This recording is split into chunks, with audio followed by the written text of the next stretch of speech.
السلام علیکم۔ Bed boys by حرین Fatima, قسط نمبر 7۔ انٹیلیجنٹ تو ہوں گے نا آخر میرے بھائی جو ہو، دانش فخر سے اپنی شرٹ کے کالر جھٹک کر بولا۔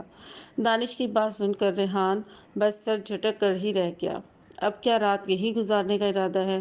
جلدی چلو یہاں سے، اس سے پہلے کہ وہ تینوں ہمیں کوس کوس کر واپس آ جائیں۔ آخر میں ریحان منہ پر تھوڑی سی سجاہٹ سجا کر بولا، اور تینوں جیسے آئے تھے ویسے ہی واپس چلے گئے۔ ادھر وہ تینوں بھی چھپتے چھپاتے ان کے کمرے میں پہنچ چکی تھیں اور اپنا کام تمام کر کے جیسے آئی تھیں ویسے ہی واپس چلی گئیں۔ آج تو پارٹی بنتی ہے مہا دی گریٹ کی طرف سے۔ آج دشمنوں سے حساب جو برابر کر لیا ہے ہم نے۔ ملیحہ جلدی سے مطلب کی بات پر آئی۔ کیوں نہیں ملیحہ دی بھوکر عورت؟ مہا ملیحہ کے چہرے پر پارٹی کے نام پر آنے والی چمک دیکھ کر بولی۔ تم دونوں تو جیسے کچھ بھی نہیں کھاتی پیتی، کھانے پینے کی زیارت کر کے ہی واپس آ جاتی ہو۔ مہنور جو مہا کی بات پر ملیحہ کی طرف دیکھ کر ہنس رہی تھی، ملیحہ نے بھی اس کی طرف دیکھ کر طنز مارا۔ تمہاری طرح دونوں ہاتھوں سے تو نہیں کھاتی، تمیز سے کھاتی ہوں۔ چپ کرو تم دونوں، کیا فضول میں لڑتی جھگڑتی رہتی ہو ہر وقت؟ اپنی چونچیں بند رکھو اور اب یہ بتاؤ جانا کہاں ہے؟ وہیں جہاں ہمیشہ جاتے ہیں، اور تینوں نے گاڑی اپنی فیورٹ ریسٹورنٹ کی طرف دوڑا دی۔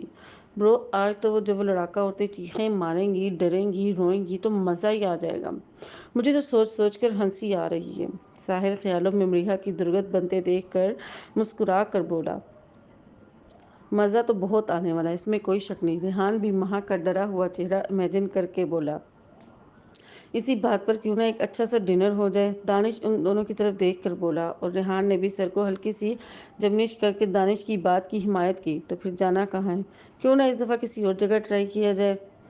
روزانہ اس رشید کے ہوٹل کا کھانا کھا کے میں تو بور ہو گیا ہوں۔ ساحر پچھلی دفعہ والے بد ذائقہ سوپ کو یاد کر کے بولا جس میں چکن کچا رہ گیا تھا۔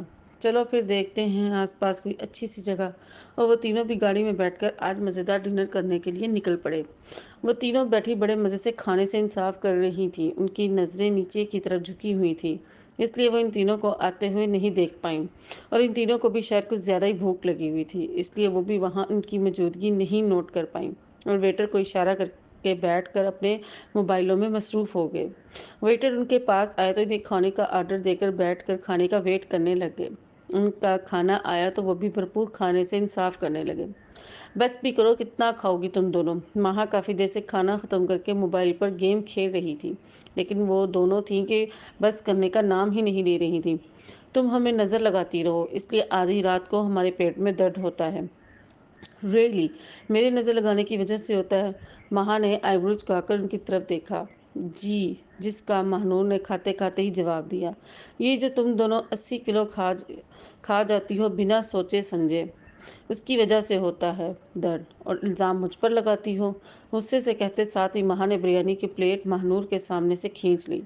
مہنور نے صدمے سے مہا کی طرف دیکھا، لیکن اس کے پیچھے بیٹھے ان تینوں پر نظر پڑی تو بریانی کا جو چمچ منہ میں ڈالا تھا وہ گلے میں ہی اٹک گیا اور زور زور سے کھانسنے لگی۔ ملیحہ اور مہا نے پریشانی سے مہنور کی طرف دیکھا اور اسے جلدی سے پڑھ کر پانی پلایا اور پیٹھ ٹپٹپائی۔ کیا ہو گیا ہے مہنور؟ آرام سے کھاؤ، کیا بچوں کی طرح کھا رہی ہو؟ ابھی کچھ ہو جاتا تو؟ میں تو آرام سے کھا لوں گی، لیکن تم دونوں سامنے تو دیکھو، دشمن بیٹھے ہوئے ہیں، اور دیکھو کیسے مسکرا مسکرا کر مزے سے کھا رہے ہیں۔ مہنور نے ان دونوں کا دھیان ان کی تینوں کی طرف کروایا، اور مجھے ان تینوں کی یہی مسکراہٹ زہر لگ رہی ہے۔ اب دیکھو میں کیا کرتی ہوں۔ مہا نے پاس پڑی ڈش اٹھائی جس پر چٹنی اور کیچپ پڑا ہوا تھا، وہ اٹھا کر ان کی ٹیبل کی جانب چل دی، اور جاتے ساتھ ہی ڈش میں سے چٹنی اور کیچپ اٹھا کر ان کے اوپر پھینک دیا۔ وہ تینوں جو اس حملے کے لیے تیار نہیں تھے، مزے سے کھانے سے انصاف کر رہے تھے، صدمے سے منہ اوپر کیا، جہاں وہاں مسکراتے ہوئے اپنے ہاتھ جاڑ رہی تھی۔ تمہاری وجہ سے میری بہن کو کھانسی آئی، اگر اسے کچھ ہو جاتا تو؟ اگلی دفعہ دھیان سے مسٹر، تم لوگوں کی وجہ سے میری بہنوں کو کچھ ہوا تو چھوڑوں گی نہیں میں۔ Got it? ہماری وجہ سے کیسے؟ وہ تینوں ابھی بھی سمجھنے کی کوشش کر رہے تھے کہ ان کی وجہ سے ان کی بہن کو کھانسی کیسے آئی۔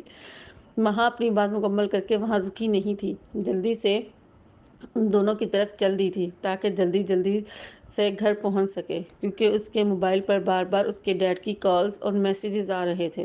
حد ہے یار، پاگل ہو گئی ہے یہ ہماری وجہ سے، کیسے کسی کو کھانسی ہو سکتی ہے؟ اوپر سے اتنے لوگوں کے سامنے انسلٹ کر کے بھی چلی گئی۔ چھوڑوں گا نہیں میں اسے، ابھی سبق سکھا کر آتا ہوں۔ ریحان غصے سے اٹھ کر جانے لگا تھا، لیکن ساحل نے اس کا ہاتھ پکڑ لیا۔ کیا ہوا ساحل؟ چھوڑو مجھے، کہیں وہ چلی نہ جائے۔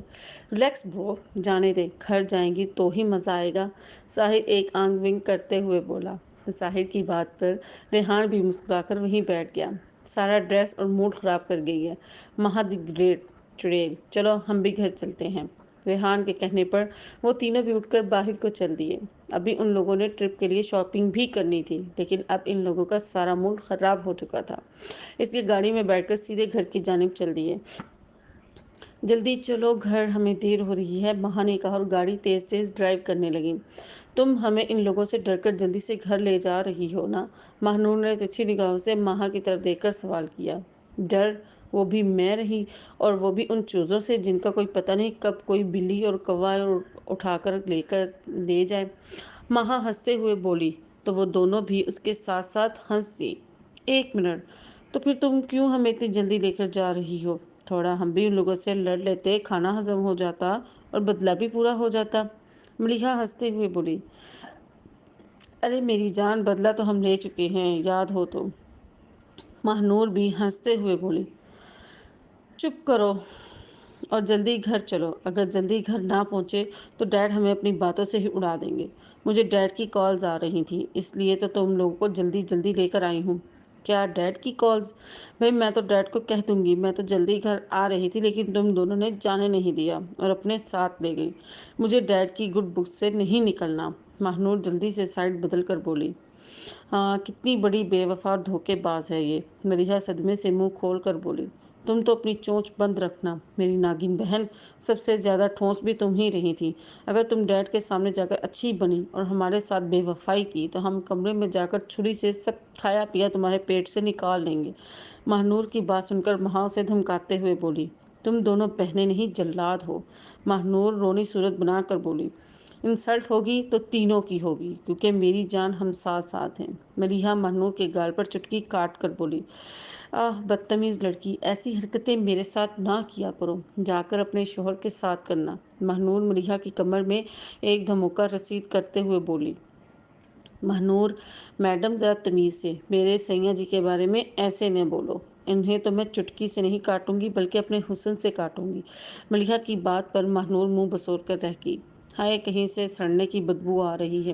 ملیحہ مسکراہٹ ضبط کرتے ہوئے بولی، ہاں سڑ رہے ہوں گے تمہارے سیاں جی، ہمیں کیا ضرورت ہے سڑنے کی۔ مہنور ملیحہ کی بات پر منہ کے زاویے بنا کر بولی۔ مہا پاس بیٹھی مسکرا رہی تھی اور ان دونوں کی نوک جھونک انجوائے کر رہی تھی۔ تم دونوں ہمیشہ یوں ہی ہنستی مسکراتی رہو، مہا نے دل ہی دل میں دونوں کے لیے صدقے دل سے دعا کی تھی۔ کچھ دنوں سے پتہ نہیں کیوں مہا کا دل بہت گھبرا رہا تھا، جیسے وہ تینوں ایک دوسرے سے دور ہو جائیں گی۔ ایسے ہی وہ تینوں باتوں باتوں میں گھر پہنچ گئی۔ برو، یہ کیا بات ہوئی؟ اگر دانش کو نیو کار ملی تو میں بھی لوں گا، یہ ہر دفعہ چھوٹا ہونے کا ناجائز فائدہ اٹھا کر مجھ سے زیادہ چیزیں لے لیتا ہے۔